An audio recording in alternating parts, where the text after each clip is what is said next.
to me, the production of grafted maples is really an art because there's lots of little techniques and tricks and things like that. Not many people that know how to do it, is there? I'd say there's less than 20 in Australia. Hi, this is Steve, and this is a beautiful patch of grafted maples. They're 1-year-old Shaners. And anyway, they were grafted last year onto 2-year-old understocks, and they've now got 1 more year's growth. So it's really a 3-year process just to get them to here. Tell us, how do you do it, Steve? Yeah, so basically I graft the rootstock in summer with a T-bud graft, and the tape stays on for about 3 weeks. Then we remove the tape, we reduce the size of the rootstock a bit, and then the following spring we cut the top off. And then the graft will grow and produce the new tree. Yeah, and to me, the production of grafted maples is really an art because there's lots of little techniques and tricks and things like that. Not many people that know how to do it, is there? I'd say there's less than 20 in Australia. Right, okay, so less than 20 people that really know how to graft maples. And how many do you do a year? So each year I do anywhere between 5,000 and 10,000 grafts. Right, okay. Yeah. And that's why maples, like colourful maples and weeping maples and things like that, they're all grafted.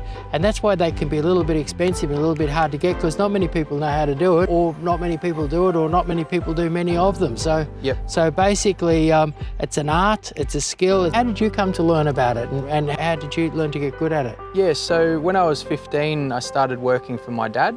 And your father was a well-known maple grafter, wasn't he? Yeah, Ron Bokel at Cascade Nursery. Yeah. And yeah, he taught me how to graft. His older brother taught him how to graft, Case Bokel.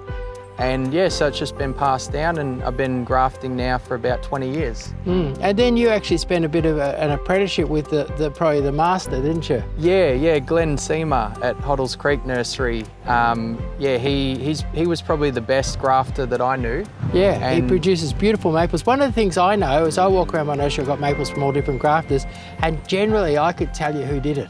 By the look of the understock, the style of the graft, the age of the understock. There's many ways to do it because lots of people do it lots of different ways, but only a few people can really do it. But it's kind of it's a work of art, and I can actually see who's done which one. I can as well. Yeah, it really shows. It's a really interesting art, and thank God some people know how to do it because maples in the garden are wonderful, aren't they? They are. Yeah, and all of your different weepers and all your different colours and that all come from people like Stevie grafting them in the shed on a hot summer's day. Yep. Cool, thanks.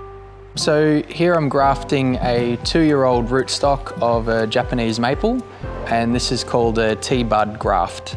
So first I'm going to cut the rootstock here, making a T, incision into the bark, and then with the back of the knife, just going to lift the bark there. So we've got a bark lifter on the back here, and then we've got our cyan wood, and this variety is Kunara pygmy.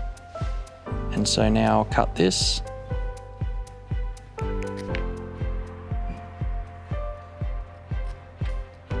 Slice like that, neaten up the back. So that's the cut on there.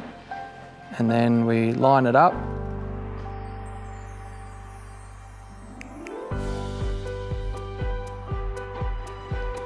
And then the next step is to tape it up. So I've got some grafting tape here.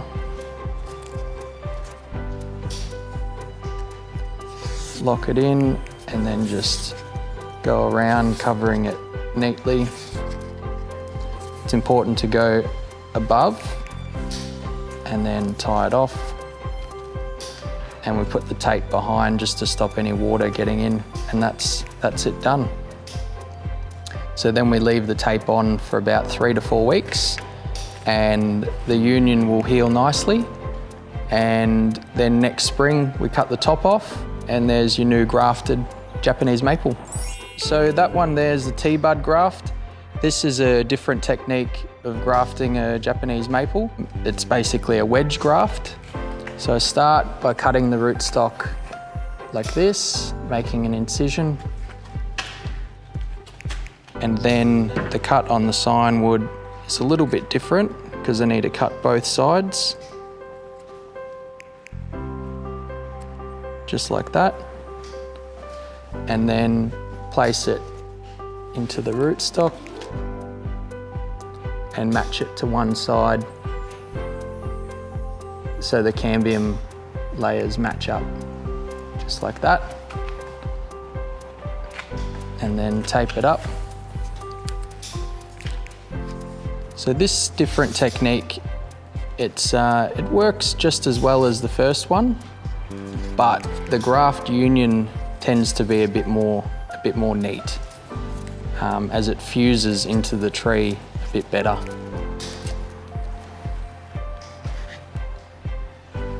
So just a different style of grafting.